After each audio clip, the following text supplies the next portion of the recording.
क्या दिल्ली में लोगों के घरों में पानी की पाइप चली गई सबके? क्या दिल्ली के लोगों को टैंकर माफियाओं का सामना नहीं करना पड़ता? क्या दिल्ली में अब टैंकर नहीं चलता? क्या यमुना जी का पानी साफ हो गया? इन सारी चीजों में एक भी कार्य नहीं हुआ, लेकिन आपने लगभग 58,000 करोड़ का लोन ले लिया। तो ये लोन से किया क्या, ये तब पता चलेगा जब आप बैलेंस शीट दोगे, जब सीएजी रिपोर्ट आएगी जिसको आप 4 साल से छुपाए हुए।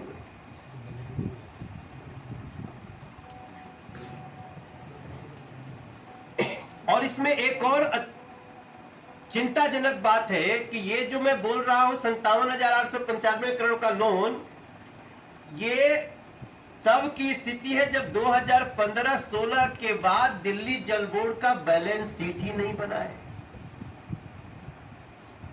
हम आप दिल्ली के रहने वाले हैं।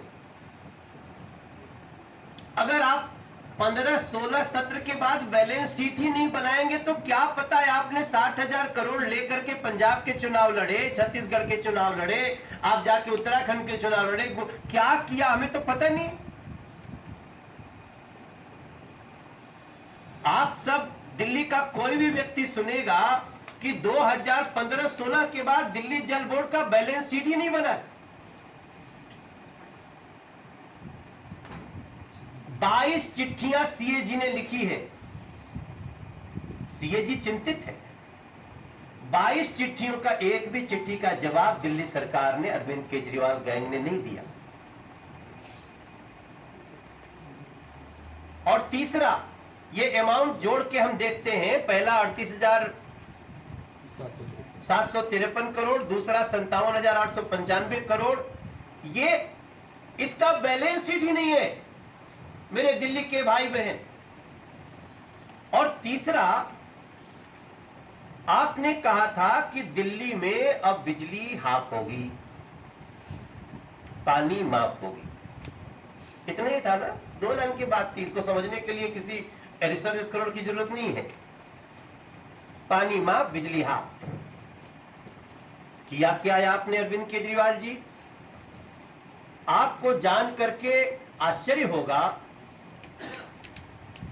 कि जो व्यक्ति बिजली कंपनियों के खिलाफ इनके पहले की सरकार में अपने वजन से ज्यादा कागज लेके चलता था, उस व्यक्ति ने बिजली कंपनियों को कितना फायदा पहुंचाया, ये आपके सामने आज मैं डेटा रख रहा हूं।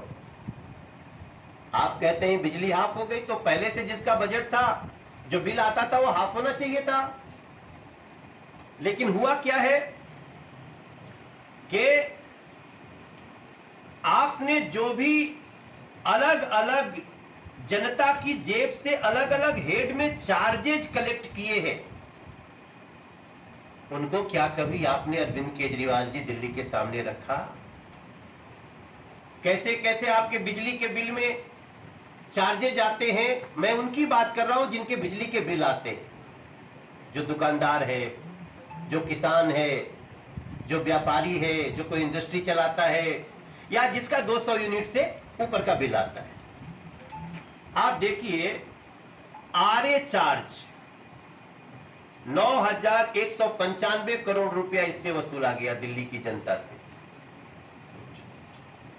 ये सारा मैं आपको आरटीआई के पेपर से दिखा रहा हूं, आप इसको ले सकते हैं और अपनी अपनी समीक्षा अपने चैनल पे कर सकते हैं, अपने अखबार में कर सकते हैं। इलेक्ट्रिसिटी टैक्स 2015 से 2000, अपैक चार्जेज एपीएसी, इसके तहत 3,900 करोड़ रुपया वसूला है। फिक्स्ड चार्जेज, जिसको लेकर के बहुत हंगामा हुए, बहुत लोग सड़कों पे आए, उसके तहत 16,233 करोड़ रुपया इन्होंने वसूला है दिल्ली की जनता से। और सब्सिडी के आधार पे इन्होंने सब्सिडी 12,408 करोड़ इस हेड में इन्होंने दिल्ली की जनता से लिया है, और ये टोटल होता है 49,636 करोड़। दिया किसको जाता है? बिजली कंपनियों को।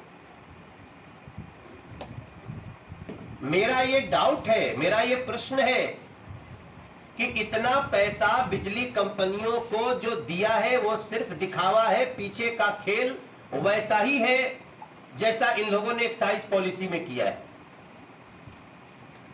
और इस अमाउंट को आप जोड़ दीजिए तो टोटल अमाउंट होता है 1,51,564 करोड़। और ये सिर्फ 3 डिपार्टमेंट की जानकारी लेकर के आज आपके सामने आया हूं। दिल्ली की जनता को जितनी तकलीफें हैं वो गलियों में जाने से पता चल जाते। अगर मैं गली में अगर भारतीय जनता पार्टी का बड़ा सा टोपी पहन के न जाऊं तो लोग हमें अरविंद केजरीवाल का साथी समझ के कूट भी सकते हैं, क्योंकि उन लोगों को पानी को लेकर के बड़ी परेशानी हो रखी है। महिलाएं ऐसे टूटती हैं, उनको बताना पड़ता है बहन जी हम अरविंद केजरीवाल वाले नहीं। तो देखिए आम जनता को तो ये भी नहीं पता चलता, उसको लगता है सांसद आया है पकड़ो कॉलर, उसको लगता है विधायक आया पकड़ो कॉलर, तो विधायक आएगा नहीं, सांसद को तो जाना ऐसा है।